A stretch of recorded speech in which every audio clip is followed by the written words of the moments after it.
आज जो ये प्रेस कॉन्फ्रेंस है, ये एक बहुत ही महत्वपूर्ण मुद्दे पे प्रेस कॉन्फ्रेंस है। थोड़ी देर पहले दिल्ली के मुख्यमंत्री प्रेस कॉन्फ्रेंस कर रहे थे। आज दिल्ली के मुख्यमंत्री अरविंद केजरीवाल जी का जांच एजेंसी सीबीआई के समक्ष पेशी है। स्वाभाविक रूप से भारत जैसे बड़े लोकतांत्रिक देश में कोई भी ऐसा व्यक्ति नहीं है जो अपने आप को कानून से ऊपर समझ सकता हो या जो कानून के लंबे हाथों से बच सकता हो। तो आज कानून की प्रक्रिया पूरी होगी। जहां तक जांच एजेंसियों का सवाल है, सीबीआई, ईडी इत्यादि, ये प्रोफेशनल बॉडीज होते हैं। ये भावनाओं के आधार पर काम नहीं करते हैं, ये तथ्यों के आधार पर काम करते हैं। ये काम करते हैं कि फैक्ट्स क्या हैं। They work on the basis of facts. और जहां तक दिल्ली एक्साइज पॉलिसी का सवाल है, जो शराब नीति अरविंद केजरीवाल जी और उनके कैबिनेट ने, मनीष सिसोदिया ने बनाया दिल्ली में, हमने देखा है कि ये शराब नीति एक भ्रष्ट तंत्र का अड्डा था। भ्रष्टाचार को किस प्रकार बढ़ावा दिया है ये जनता जानती है। अब स्वाभाविक है, जब एक होलिस्टिक अप्रोच के साथ, एक सर्वांगीण अप्रोच के साथ सीबीआई और जांच एजेंसी आगे बढ़ती है, तो सबसे पहला सवाल उठता है कि क्या केवल मनीष सिसोदिया ने ही ये एक्साइज पॉलिसी बनाया या इसके पीछे कुछ और लोगों का हाथ था। और स्वाभाविक रूप से ये प्रश्न उठता है और जांच एजेंसी जानने की कोशिश करती है कि हु इज और who rather was the kingpin of the Delhi excise liquor scam.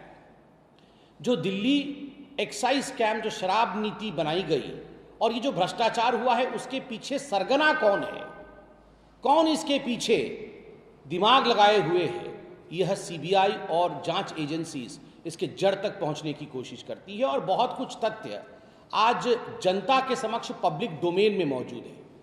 क्या ये हकीकत नहीं है जो हमने अभी न्यूज़ में भी देखा और ये पब्लिक डोमेन में है कि मनीष सिसोदिया जी के जो सेक्रेटरी थे, उन्होंने मजिस्ट्रेट के सामने कबूला है कि ये जो 2021 में मार्च के महीने में दिल्ली एक्साइज पॉलिसी बनाने के लिए उन्हें कहा गया और उन्हें जो डॉक्यूमेंट दिया गया, वो अरविंद केजरीवाल जी मुख्यमंत्री के घर में हुआ।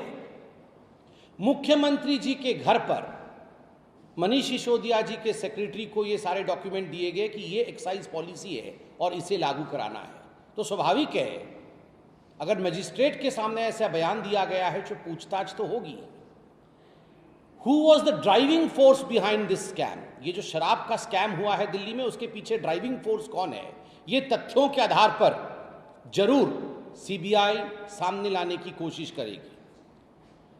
मित्रों, जहां तक अरविंद केजरीवाल जी का सवाल है, अरविंद केजरीवाल जी को लगता है कि दस्ताने पहनकर भ्रष्टाचार करने से शायद भ्रष्टाचार पता नहीं चलता है। Just because I have wiped off my fingerprints, just because I have not left my fingerprints at the scene of crime, that does not mean I am absolved of the sin of committing the crime.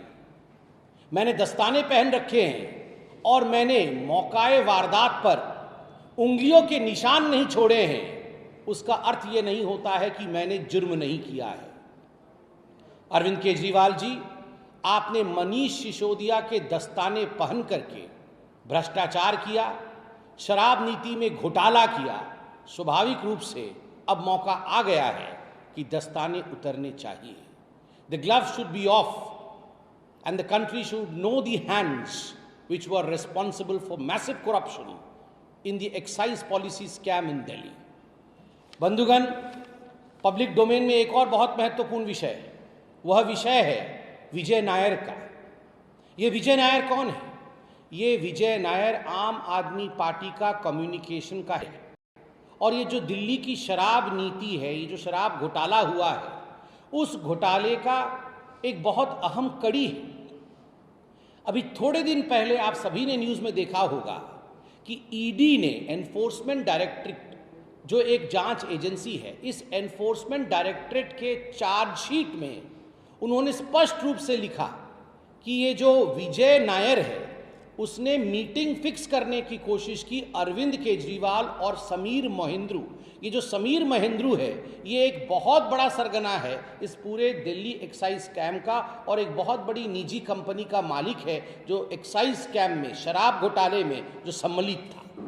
तो विजय नायर ने कोशिश की इन दोनों की meeting हो, अरविंद केजरीवाल और समीर महेंद्रू की, मगर किसी कारणवश ये मीटिंग नहीं हो पाई और अंततोगत्वा फाइनली एक फेस टाइम के माध्यम से अरविंद केजरीवाल ने समीर महेंद्रू को ये एडवाइस दिया, उन्होंने ये डायरेक्शंस दिया कि आप चिंता मत करिए, ये जो विजय नायर है ये हमारा आदमी है, आप जो ये कहे उसी हिसाब से चलिए, काम ठीक हो जाएगा, काम ठीक हो जाएगा। तो आप सोच के देखिए, ये तो डायरेक्ट एविडेंस है और ये सब कुछ पब्लिक डोमेन में है। ये ईडी ने अपने चार्जशीट में लिखा है, तो क्या जांच हकीकत में नहीं होना चाहिए? Just because you are the chief minister, आप चीफ मिनिस्टर हैं, आप वीआईपी हैं, तो सवाल और जवाब ये आपके साथ नहीं होने चाहिए? आपने समीर महेंद्रू से बात किया, विजय नायर का इस्तेमाल किया और उसके बाद 15 किलो घी भी लिया। 15 किलो घी की कहानी आप जानते हैं किस प्रकार से 15 करोड़ रुपए 15 किलो घी के रूप में लिया गया। 15 किलो घी लेने के बाद आज आप आग में घी डालने की कोशिश कर रहे हैं, लोगों को भड़काने की कोशिश कर रहे हैं। जहां तक भारतीय जनता पार्टी का सवाल है, भारतीय जनता पार्टी ने डे 1 से, प्रथम दिन से ही कुछ सवाल अरविंद केजरीवाल जी पे दागे थे।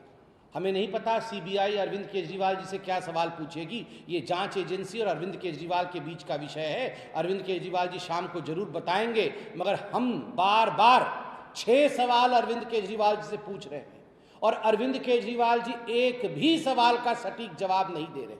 पहला सवाल, अरविंद केजरीवाल जी, ये दिल्ली एक्साइज पॉलिसी जिसको शराब पॉलिसी कहते हैं, शराब नीति कहते हैं, इस शराब नीति को आपके घर पे लागू किया गया, आपके कहने पर कैबिनेट ने इसे पारित किया दिल्ली के, और आपने बार बार कहा कि ये दिल्ली एक्साइज पॉलिसी के कारण दिल्ली के राजस्व को बहुत बड़ा लाभ होगा जी।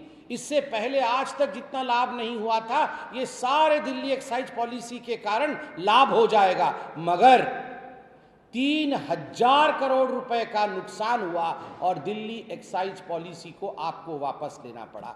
क्या कारण रहा कि जिसको आप कह रहे थे कि लाभ होगा, उसी पॉलिसी को आपको वापस लेना पड़ा? नंबर 1 प्रश्न। इसी प्रश्न में एक दूसरा प्रश्न मैं जोड़ देता हूं, क्या दिल्ली एक्साइज पॉलिसी आपके घर पर बनी थी और क्या दिल्ली एक्साइज पॉलिसी, ये जो शराब नीति थी, इसकी कॉपी सेक्रेटरी को आपके घर पर दिया गया था? दूसरा प्रश्न जो भारतीय जनता पार्टी अरविंद केजरीवाल से बार बार पूछती रही, ब्लैक लिस्टेड कंपनियां जो थी, उन ब्लैक लिस्टेड कंपनीज को आपने ठेका देने का काम किया, ये गैर कानूनी था। आपने किया या नहीं किया? किया तो क्यों किया, किस कारण से किया, किसके कहने पर किया? तीसरा, क्या ये हकीकत नहीं है कि जो होलसेलर्स थे, जो ठेकेदार थे, उनका जो कमीशन होता है शराब बेचकर, उस कमीशन को 2% से 12% बढ़ाने का काम किया और 6% कमीशन आपने ब्लैक मनी के रूप में पीछे के दरवाजे से आम आदमी पार्टी में लिया। इसी को शायद 15 किलो घी आप कहते थे। 2% से 12% कमीशन आपने बढ़ाया या नहीं बढ़ाया, इसका जवाब दीजिए। चौथा प्रश्न, क्या यह हकीकत नहीं है कि शराब नीति बनने से पहले एक कमेटी बनाई गई थी, जिस कमेटी में एक्साइज कमिश्नर भी थे? उन्होंने कुछ रिकमेंडेशंस दिए थे कि ये कानून सम्मत होगा, कानून के मुताबिक एक्साइज पॉलिसी इस प्रकार से बननी चाहिए। अरविंद केजरीवाल जी, क्या कारण था जो इन रिकमेंडेशंस को ताक पे रख दिया गया, इन सुझावों को ताक पे रख दिया गया और आपने अपने मन मुताबिक नई शराब नीति बनाई? किसके फायदे के लिए? पांचवा प्रश्न, क्या यह हकीकत नहीं है कि 144 करोड़ रुपया आपने अपने मित्रों का, अपने यारों का, जो ठेकेदार थे शराब के, उनका आपने माफ किया? क्या कारण था? और अंतिम प्रश्न और छठा प्रश्न है, ये विश्व में पहली बार हुआ होगा। आज अरविंद केजरीवाल जी कह रहे थे हिंदुस्तान को नंबर 1 देश बनाना होगा जी, और मैं ही हिंदुस्तान को नंबर 1 देश बनाऊंगा। शराब बेचकर आप हिंदुस्तान को नंबर 1 देश बनाएंगे? स्कूल के सामने शराब की दुकान, पूजा घर के सामने शराब की दुकान, कॉलोनियों में हर जगह शराब की दुकान, एक बोतल के साथ एक बोतल मुफ्त, ये पॉलिसी बना के आप हिंदुस्तान को नंबर 1 देश बनाएंगे? प्रश्न उठता है, ये विश्व में पहली बार होगी कि बोतल तो ज्यादा बिके मगर पैसा कम आया। ऐसे कैसे हो सकता है? We sold more bottles but we got less money. Where did the balance go? ये मोटा माल कहां गया? ये घी जो निकलता है, आपने बोतल ज्यादा बेचे, पैसा कम आया, बीच की मलाई और घी ये किसके पास गया? ये छठा सवाल है। अरविंद केजरीवाल जी, आज आपने प्रेस कॉन्फ्रेंस किया, आपने कहा कि भारत से मुझे बेइंतहा प्यार है। माफ करिएगा, आपको भारत से बेइंतहा प्यार नहीं, आपको अपने सत्ता से, आपको अपने पोजीशन से और आपको भ्रष्टाचार के पैसे से बेइंतहान प्यार है। उसका नाम भारत मत करिए, भारत को गाली देने का काम मत कीजिए। अरविंद केजरीवाल जी, आपने कहा कि ये जो भारतीय जनता पार्टी की सरकार है, ये लोगों को सीबीआई इन्वेस्टिगेशन के लिए बुलाती, उनको जेल में डालने की धमकी देती है और ये अहंकार है। केजरीवाल जी, आप आज से 10 साल पहले के वीडियो निकाल कर देखिए, वो XXL का शर्ट, आपका वो टीवी के सामने आना, आके हर दिन शाम को 4 बजे एक प्रेस कॉन्फ्रेंस करना।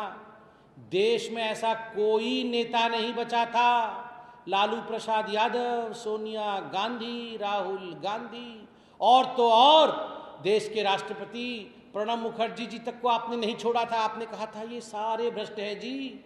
भ्रष्ट भी नहीं कहते थे, आप कहते थे ये सारे चोर हैं और सारे चोरों के एविडेंस हमारे पास मौजूद है। मैं सत्ता पर आऊंगा, सबको एक एक करके जेल के सलाखों के पीछे भेजूंगा।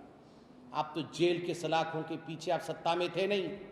आप सत्ता में नहीं होने के बावजूद नाम लेकर लिस्ट जारी कर कर कहते थे इन सब लोगों को जेल भेजेंगे। आज आप अगर मोटा माल भ्रष्टाचार का कमा रहे हैं तो क्या आपके मंत्रियों को जेल नहीं जाना चाहिए? जेल जाना चाहिए। वो मंत्री जेल में हैं और उनको बेल नहीं मिल रहा है क्योंकि कानून के विरोध में काम किया। क्या आपकी पूछताछ नहीं होनी चाहिए? बिल्कुल होनी चाहिए, क्योंकि आपने भ्रष्टाचार किया है, यह नीति आपने बनाया है। आपने कहा 75 वर्षों तक यह देश गरीब, घोटालों से मारा हुआ देश। बिल्कुल सच कहा। कांग्रेस के राज में यह देश भ्रष्टाचार का अड्डा बना हुआ था और आज कांग्रेस के अध्यक्ष मल्लिकार्जुन खड़गे ने आपको फोन करके सोनिया जी के समर्थन को जताया है कि चिंता मत करिए केजरीवाल जी, आपके पीछे सोनिया जी खड़ी हैं, आपके पीछे राहुल गांधी खड़े हैं, हम अरविंद केजरीवाल के लिए लड़ेंगे। आज अरविंद केजरीवाल जी, सोनिया जी और राहुल जी एक हो गए हैं। ये भ्रष्टाचारियों की बारात निकली और आजकल एक ये नया फिनोमिना चल गया है। मतलब आप भ्रष्टाचार करेंगे, मोटा माल कमाएंगे, जांच एजेंसी आपको जांच के लिए बुलाएगी तो बैंड बाजा बारात लेके जाएंगे। जहां जहां उनके मुख्यमंत्री है सबको बुलाएंगे, जो जो मंत्री है उनको बोलेंगे तुम भी चलो, फिर हाथ वाथ हिला करके बाय बाय टाटा, बहुत बढ़िया, हमने बड़ा अच्छा काम किया, गाड़ी से निकल करके जश्न भ्रष्टाचार मनाएंगे। अभी थोड़ी देर में शुरू होने वाला है। वो अरविंद केजरीवाल जी भी कार से निकलकर हाथ वाथ हिलाकर जाने वाले हैं जश्न भ्रष्टाचार मनाते हुए। ये वही लोग हैं जो ऑटो में लटक लटक के आए थे शपथ लेने के लिए कि हमारे पास तो गाड़ी नहीं है जी। सिर्फ केजरीवाल जी के पास वो नीली गाड़ी थी, बाकी तो किसी के पास गाड़ी नहीं थी। सब ऑटो में आए थे, याद करिए, लटक लटक के, दो इधर लटके थे, दो उधर लटके थे। हमारे पास तो गाड़ी नहीं है जी, हमारे पास तो कुछ भी नहीं है जी। और आज देखिए चकाचौंध देखिए उनकी। ऐसे ये लोग हैं। बोल रहे थे केजरीवाल जी आज, भगवान मेरे साथ है। केजरीवाल जी, भगवान हमेशा भक्त के साथ होता है, भगवान कभी भ्रष्ट के साथ नहीं होता है। आप भक्त नहीं हैं, आप भ्रष्ट हैं, इसलिए भगवान आपके साथ नहीं है। आज हम आशा करते हैं कि आप सीबीआई को सच्चा सच्चा उत्तर देंगे। जो भ्रष्टाचार आपने किया है, कितना घी आपने लिया है, ये सब आप सीबीआई को बताएंगे और शाम तक प्रेस कॉन्फ्रेंस करके इसका उत्तर भी देंगे।